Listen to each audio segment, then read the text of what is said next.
I'm actually challenging Phil if he can actually build us a media wall for less than £200. Challenge accepted. So our first job before we do any work is to go and get some materials. So we're at our local builders merchants, MGN, so let's go inside and grab some stuff. Could I grab some CLS? I need 16 of those. 3x2, 4x2? 3x2, mate. Yeah, some screws for the CLS? Yeah, actually, yeah, I'll have some 70mm screws if that's all right, mate. Yeah, I have box of 100, one box. Yeah, one box, mate, yeah. No problem. What else for you? I need 3 12.5mm plasterboard. Yeah, lovely. Yeah, I'll have 32mm screws, please. Yeah, box of drywall screws, coarse thread. I need some tape for the jointing. Yeah, do you need any corners for the plasterboard? Yeah, actually, I need 4 external corners, mate, for the plasterboard. No problem. Yep. I need some filler. Right, yeah. We have 60 minutes one, it's fine? Yeah, that's perfect. Okay, lovely. And I also need a length of skirting, Oggy, if you've got it. Yep, I need glues for skirting. We have a lovely city one here. Yeah, I will have one of those. No problem. Can I get the total for that, mate? Yeah, sure, it's coming to 159.27. 159.27. We haven't even got close to that 200 mark. Lovely.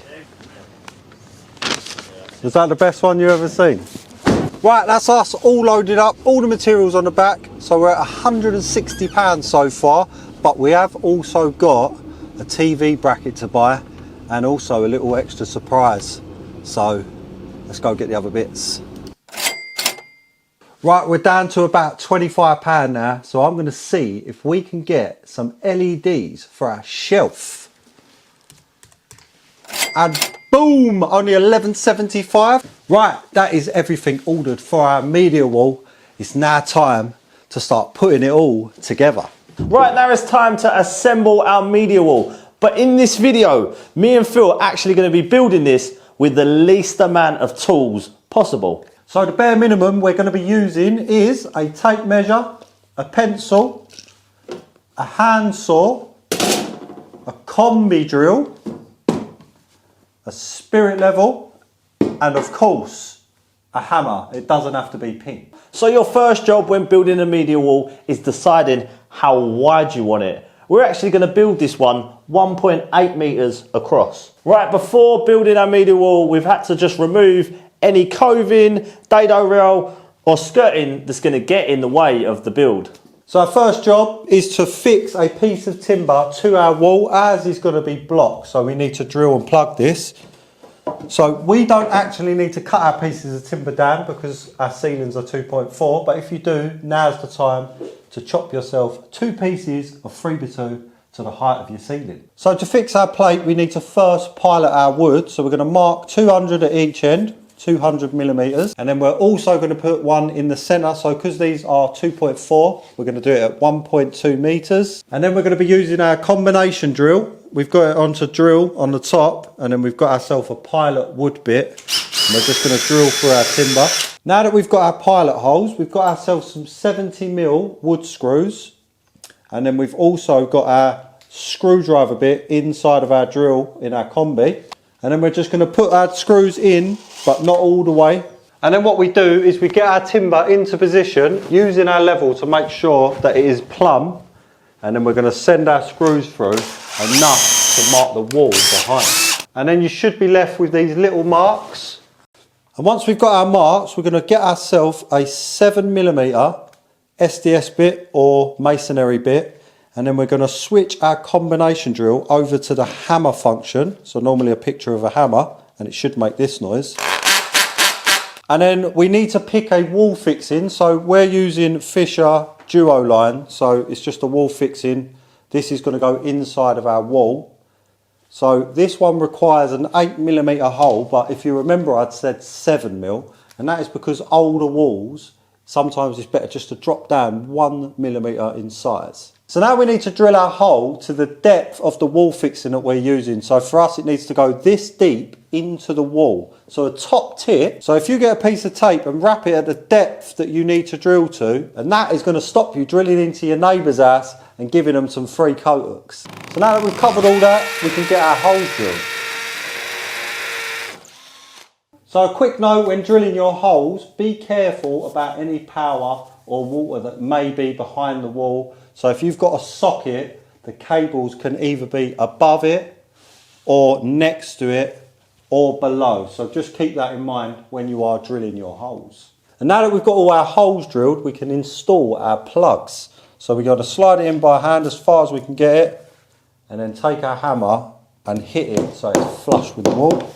And we should end up with something like that. Another little top tip is if you send the screw through slightly on the back, like what Phil's doing now, it makes it a lot easier to line up when screwing into your wall fixings. Right, as you can see, it's made it a lot easier just to lock it straight in with that little tip, and now just screw it in. Make sure that at this point that it's nice and strong, because if your wall fixings are fouled, it'll be a little bit loose. There's one last check before we move on to the other side. We need to just check to make sure that it's all nice and level. This one is, and we just need to make sure that it's all nice and strong before we move on to the other side. So that is both our pieces of timber strapped to our wall. It's now time to start building the front, the part that you're actually going to be looking at. So to build the front, we're going to start with 2 pieces of our 3x2, and we need to cut these down. They're going to be the 2 side uprights. An easy way to get that measurement is to take the size that you did the plates on your wall and deduct the thickness of 2 3x2. So we've got 75mm, so we just want to chop that off of whatever size you had. Ours are the full length, so we're just going to take that 75 off the bottom. Now that we've got our marks, pretty much all hand saws will have a 90° and a 45° shoulder, so we can use this to square around our piece of wood. So if we just sit that on there, you can just transfer your marks. The reason we're going to do this is for anyone that's not very good with a handsaw, you've got a line to follow. And now we can make our cuts using our handsaw. So the way I do it is to use my thumb, and that's like a guide. So I'm up to my line. I put my saw at the bottom, and then we're going to pull it. And what that's going to do is start our cut, because if you try and start it like this, it might jump around. And then that. And as you can see, with that line on the front, you're able to keep it square when you're cutting. So if you need to adjust your angle, you can. Just remember, we're using a whole saw as well. We're not doing this. You paid for the whole thing. Use the whole thing. Right, so once these are cut, what these are the front corners of your wall. So as you can see, we've got a very large gap now, but that's because we're going to have a bottom plate which will pick it up, and a top plate that will sit in the top, which we're going to cut next. Right, so we've got ourselves 2 more lengths of 3x2 timber, and now we need to cut our base plate, which is going on the floor, and our top plate, which is going up near the ceiling. And to get the length of these, all we have to do is measure the width that we set our media wall to. So for us, we set it to 1.8, which we've got. So we can cut 2 of these at 1.8 meters for our particular size, of course. Another method of squaring our lines, so if you want to buy another tool, you don't have to, remember we can just use this, is a speed square. So that's going to do the same thing as the saw. So we can set that on there, and then we square our line round. Remember, the only reason we're doing this is to help you visually keep your saw square. Right, now that we've cut our pieces, we can lay them down on our floor. So this is the bottom plate or the top, and then vice versa for this one. And then we can take our 2 sides and put those on the floor as well. And what we have now is our basic frame. And now what we can do is screw our frame together. So we're going to put 2 in the top, 2 in the bottom of each leg. And then while I'm screwing these in, I'm just making sure we're flush on the top and the side. Right, now that we've got our basic frame built, we need to start marking out for our next set of uprights, which are going to encase our TV. So first things first, we need a centre mark. So ours is 1.8 meters. So 900 will be the center. We'll just pull that through. Right, now that we've got the center mark, we want the width of your TV, whatever TV you're using. Remember, they're all different. So we've got 1230. So if we take the width of our TV, ours is 1230. We want to divide that by 2. We get 615 millimeters. So we're going to do that amount each side of our center mark. And now that you've got those marks, we need to add an extra 32.5 millimeters to each side, and that is going to account for our plasterboard and a little gap around your TV. We're then going to mark to show where we want our new uprights. Now that we've marked out our top plate, we can get our measuring tape and just measure this distance here. We've got 250 millimeters. We're going to transfer that down to the other bottom plate or top plate, depending. Now that we're all marked out, we can cut ourselves 2 more legs. So these are the same size as the ones we've already cut, and then we slide these into our marks. We'll get these screwed in place, and now we have the width of our TV set out. Before we carry on, I just want to do a massive shout out to MGN Builders Merchants for supplying the materials we use in our videos so we can show you how to do things. Right, now that the width is set, we need to talk about the top side, the height of our TV. We're going to be doing ours at 1.9 meters. So we're just going to measure from the bottom of our wall, and we're going to mark 1.9 meters. And again, we're going to put that little mark for the side we want our timber. We do that on both sides. So now that we've got this, we need to add that 32.5 millimeters that we did on the top. So we're going to add that in. Now we need the height of our TV. So we just measure from the bottom to the very top. So we've got 710 for us. So we mark 710 from that bottom line we just made. So 710 millimeters, or whatever the height of yours is. Mark that. And then we're adding that 32.5 millimeters again. Right, now that we're all marked out, we need to cut some pieces to go on the top and bottom of our TV. So if we measure at the top, you don't want to measure in the middle because this might be bowed at the minute. So we're going to measure at the top. We've got 1.3 meters, so we're going to cut 2 pieces of timber to slot into there at 1.3. So here's our timber, and then we're just going to slide it up to our marks. Got one there, and we've got one there. And we can get that screwed into position. So just remember, when we're screwing these in, those little dash marks, that is where our timber goes. Here's a prime example of why we measure down at the bottom. So it may look like we've cut it short, but that is because there's a bow in the timbers. So what we need to do is just line that up, and then we'll pull this timber back over.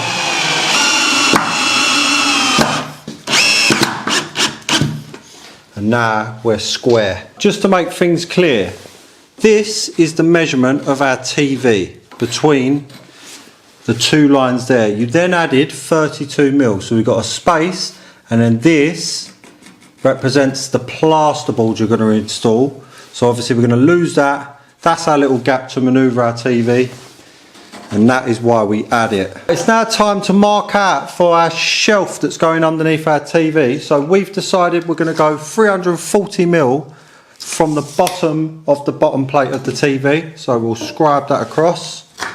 We're going to do the same on the other side. We're then going to have a 390 millimeter opening. Now we can mark out for 2 pieces of timber exactly the same as the ones we did for our TV and get those cut. Now that we've got these cut, we can install them. We don't need to worry about our 32.5 mil, that's only for the TV. So these, we're just going to set them in at the marks we made. Now that we've got our basic frame built, we've got one last step before we stand this up into position, and that is to add some strength, some noggins or dwangs. So they're going to be going 2 in these spaces here, and we want to get 3 along these sides, and that's just going to help strengthen this wall up when we come to board it. So I'm going to be spacing these out around 400 millimeters, so there's no gaps bigger than sort of 400. We just mark them so they're nice and straight. We don't want to be chucking them in wonky. And you might have to squeeze some of these in if the timber's bowed. So we've cut noggins for our other openings. So here they are. And then we've set 400 mil gaps again, just to keep them all uniform. all the way through. So we'll get these installed. Now that the centre has been braced, we can now do the same thing down the two sides of the wall. So we've cut ourselves some blocks. Remember, we've measured at the top again, and then we can just go down, evenly place our blocks through the sides. Right, that is our frame complete. So now we can stand it up and put it into position. Now that it is stood up, we're going to square it up off of the wall so that we've got the same distance. We're setting ours at 250 millimeters from our wall. That's going to allow for a TV bracket and the TV and a bit of adjustment, and also a decent sized shelf. Once we've set the bottom at 250 millimeters, we just want to make sure that we are plumb, which we are. If yours isn't as tight fit as ours, doesn't matter. Get some packers and wedge them in the top so that it's tight, and that way you can adjust it until you're happy. And now we can move on to cutting some noggins to join the two together. We've cut our blocks for the side, so they're going to be going in the side there. So all we're going to be doing is we get it into position, flush with the side, and then we're going to screw through the end, and then we're going to put one at an angle into the side. And then when it comes to the side ones, we can just put this through at an angle. So we start square, back it out, and then we're going to put it through at an angle like that. So I've cut 4 for this sort of height, so it's 2.4 meters. I'm just going to space them evenly up the side. And what these are doing are now tying the front of our wall into the back. That is it connected to the wall. So as you can see, it's nice and strong. It ain't going to go anywhere now. So now we need to look at getting this connected back, because obviously these are going to be shelves.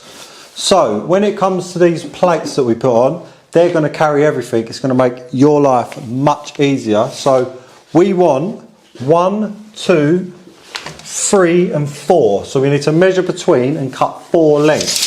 So for us it's going to be 1680, but for you it'll be whatever size you've picked. So we're going to cut 4 of those and we'll show you how we install them. So we've got our pieces of timber cut.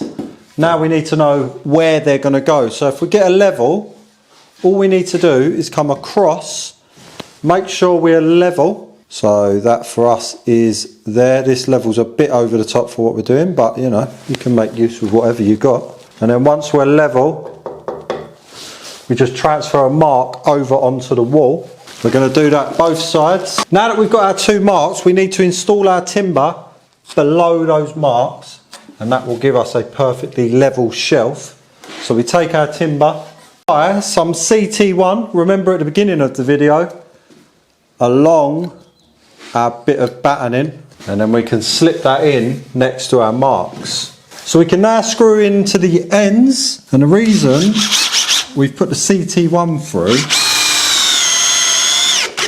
is that is going to hold all of the weight through the middle, and we haven't got to sit there and hammer drill through into our wall. Much quicker, much easier, and it's super strong, so it ain't going to go anywhere. We're now going to repeat the process on the top and also for our shelf, and then we'll show you how we get our sides. Right, that's it. All 4 are installed, so we've got a top and a bottom for our plasterboard. We just need some sides. So obviously we need something for our plasterboard to catch. So to get the sides, all we need to do is measure from our 2 pieces of timber. So for the top, it's going to be 775 for us. And then we'll check the same on the bottom, and we want 2 at that size to install on the sides. So we'll cut 2 pieces of timber for each, and we'll get them installed, and I'll show you how we get them square. Right, we've cut our sides, so all we do is we slide those into position, and then to get where you want them,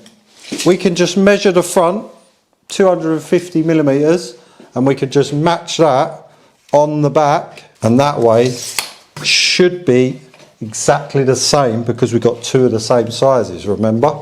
Now we can just mark the plate on the bottom, do the same on the top, and then we'll get that screwed in. Right, we're going to repeat the same process on all 4, and then we are ready to look at plasterboarding. Right, it is now time to move on to our plasterboard. So What we're going to be doing is laying our plasterboard across, because what we're trying to do is get the minimum amount of joins. So all we're going to end up with is a join there and a join there. So remember those noggins that we put in the dead centre? Now they make sense, because now we can fix our plasterboard directly to those and give us a good fixing. So all I'm going to do is jack it up off the floor. We don't need it to touch the floor. So using the plasterboard fixings that we purchased at the beginning of the video, we're just going to screw these in.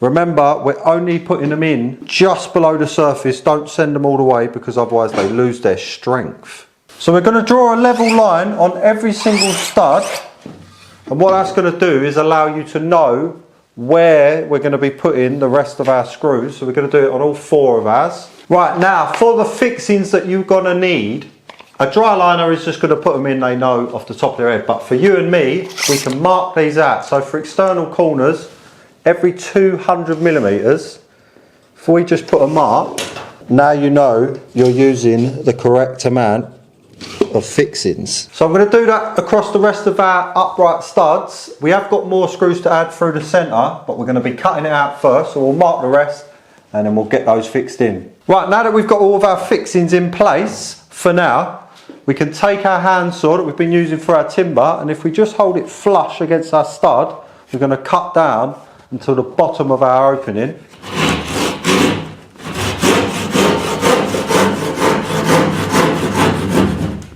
And that's it, we've hit the bottom. And we're going to do the same on the other side. And then we keep our saw flat, because what we're waiting for is that change. See, we could saw through that obviously, but you can feel it's changed, it's got difficult, so that's the bottom of the plasterboard.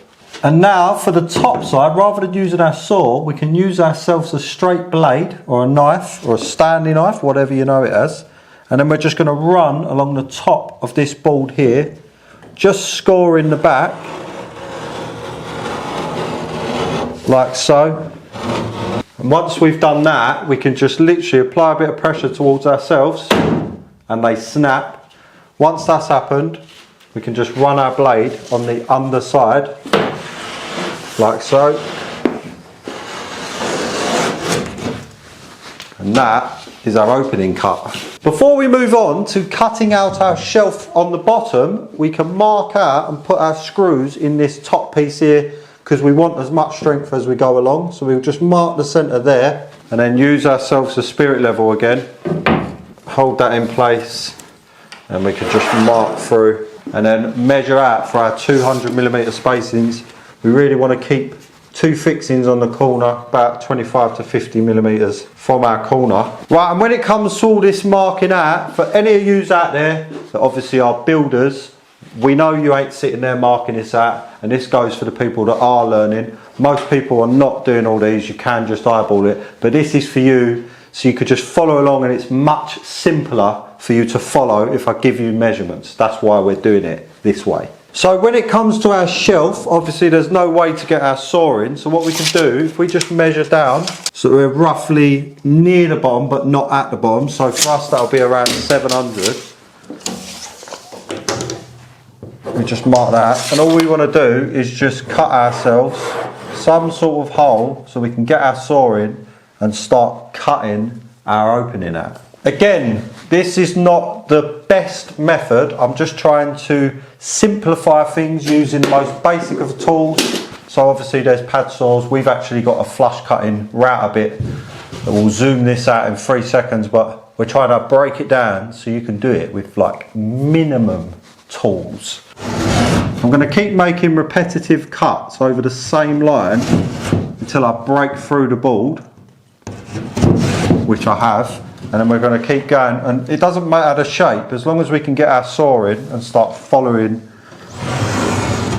the plates around. So now that we've got our opening, we can take our saw and we can just start angling it down towards the bottom of our opening, so the piece of timber that's on the bottom.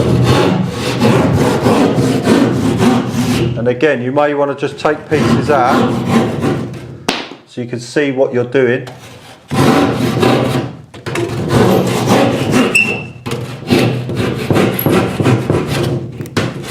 And don't go just sawing down because we can't do anything from there. We're trying to work our way flat.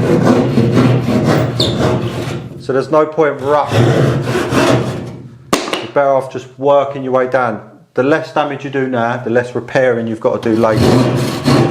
So now that we've got ourselves a little flat section, we put our saw on there, and then all we're doing is keeping it flat. So if you just hold your hand and push it flat, and then we can work our way across till our first upright over here.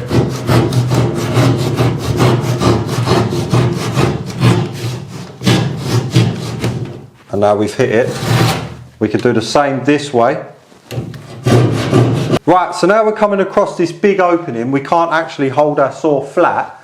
What I suggest you do is if you just aim up slightly, don't go mad, we're not trying to go up, just up slightly.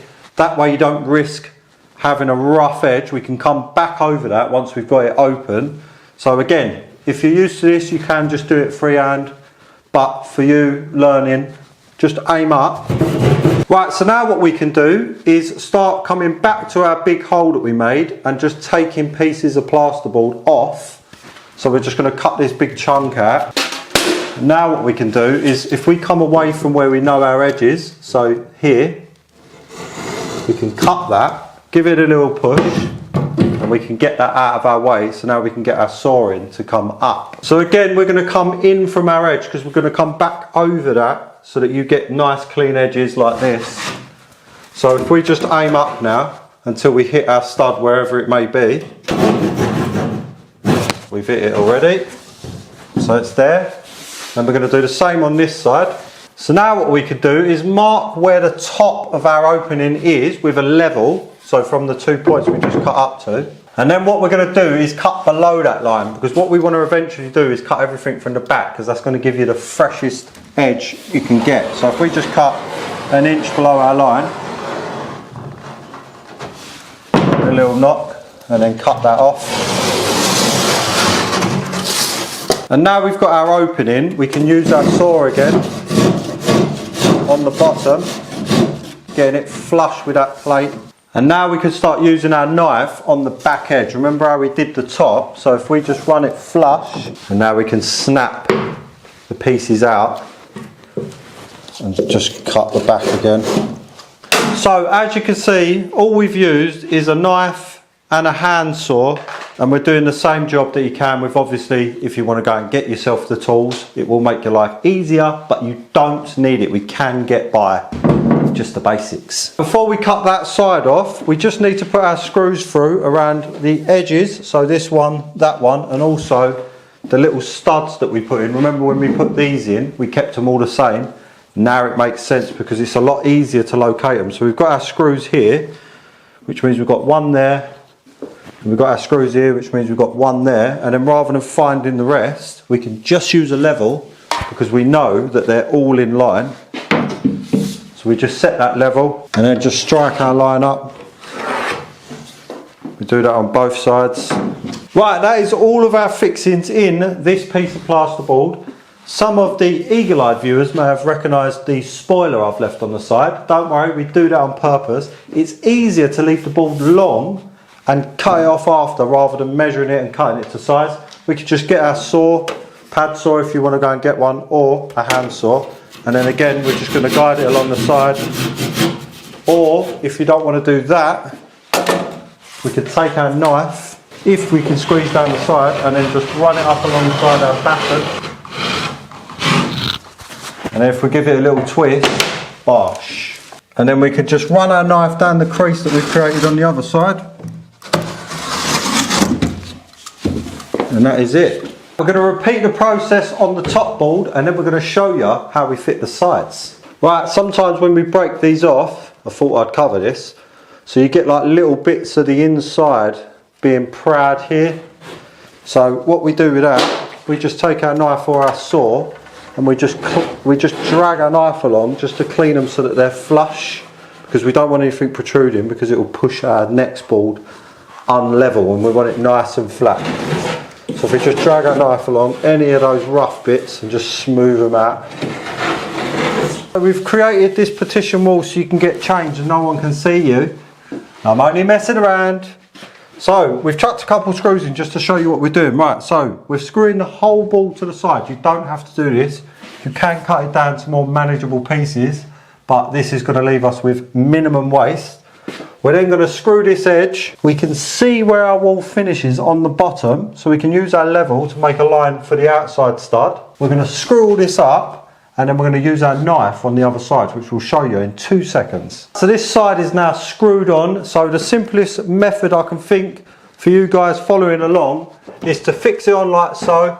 Don't do what I'm doing, stand on wobbly boxes. And then we're just going to cut along the side, flush with the front of our media wall, and then the same from the bottom. And just remember, I'm only scoring the back, we're not trying to cut all the way through. Right, and then we're going to give it a little pull until it snaps. And then once we score across the other side, it should just drop off. And then if we need to, we can clean up this edge. Right, that is the outside all completely boarded. We can now measure the internal size so we can put our tops and our bottoms on. So we just measure this, cut our boards down to width, but we're going to leave them again a little bit wider. So we cut them down to length, sorry, and we leave them a little bit wider so we can cut them off after. So here's one we made earlier. So we're going to slide that into position. Right, so as you can see, it's hanging out the front very far, but that's not a problem. So we're going to screw it into the pieces of timber we installed on our wall. We're then going to get a couple in the front. And now what we can do is score the underside like we have the rest, keeping it nice and flush.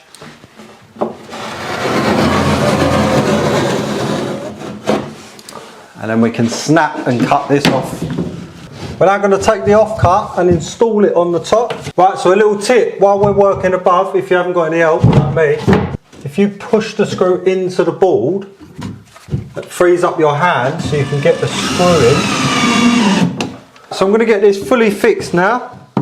Same with the top, and then we're going to do the same on the bottom, and then we'll show you how we get our sides in. So when it comes to the sides, it is the same process. So we're measuring the height, we're leaving them long. So all we've got here is our height, cut it down, and now we're going to install this with it overhanging. And then the same as the bottom and the top, we're going to cut them in position. Now it is time to start filling and putting on our corner trim or tape. So for this join here, we need to use some tape. So we need to use tape that is for taping and joining. So this is what the tape looks like. We've mixed up our filler. We're going to apply that to the joint first. And now we can install the tape into the actual filler itself. And then what we can do is if we pull across the top of the tape like that, it's then buried inside, and then we're going to fill over the top.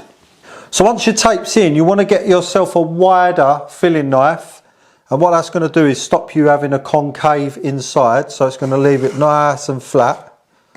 Make sure we get loads of filler on there, and we can just pull that back off, and then we'll let that dry, and then we'll refill and sand after. For the corners, it's a different tape. So this has got like a foil embedded in it, and it's designed to be creased and installed on your corners like so. So what we're going to do, we're going to put filler along our edges on both sides, top and bottom, and then this gets embedded into our filler. Right, so we've got our layer of filler along the corner, and now we can install the tape. So we're just going to push it into our filler, and then we use our knife to embed the tape into the filler, and we'll just take off all the excess as we go along. And then what we're going to do is just feather out from the bottom. So we put filler on the bottom, and then we just use our large knife to fill over that tape and along.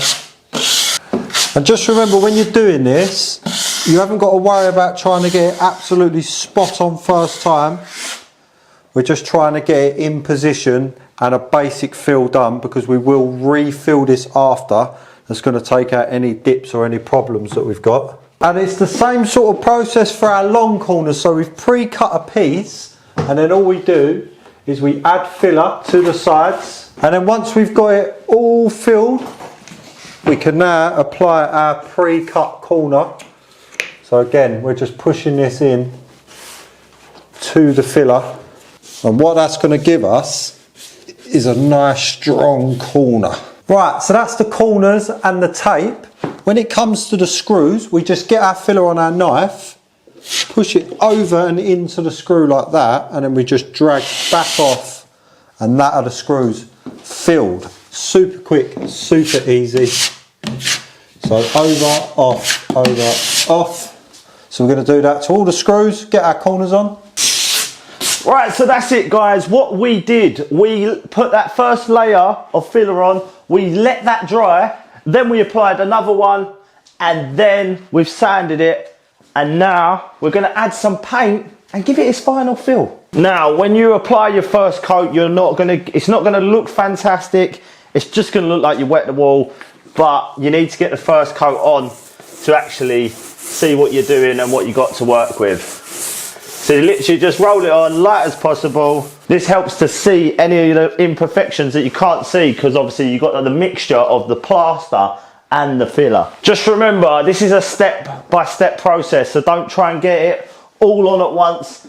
Light mist coat, and then we'll come back, put some filler in the wall, and then we're going to apply some more paint. Right, so now that we've got our base coat on the wall, now it's time to fill any imperfections. Taking your time at this stage, because obviously this is the final fill. So we have done our second fill and we're happy with the wall. We've got one last step before we jump onto the decorating of the wall, and that is to caulk our internal corners. So we like to use FC1. The reason we use this is because it's a filler and a caulk. So if you've got any deeper gaps, this straight over the top, no problem at all. So all we do, we push it into the corner, and then using our little pointy fingers, we just pull down over the top. And just remember, you don't want to be caulking your corners until you've finished sanding your wall, because otherwise it's all just going to get stuck inside. So now that that's done, let's get some paint on the wall. So we've put some paint on our wall, we've fitted some skirtings. If you don't know how to fit skirtings, we do have a video on that. We have hung our TV. Again, we've got a video on that, so if you want to go check it out, please do. And remember those LEDs we bought with our £200 budget? They're inside our shelf looking lovely. Thank you very much. Subscribe, leave a comment, and I'll see you later.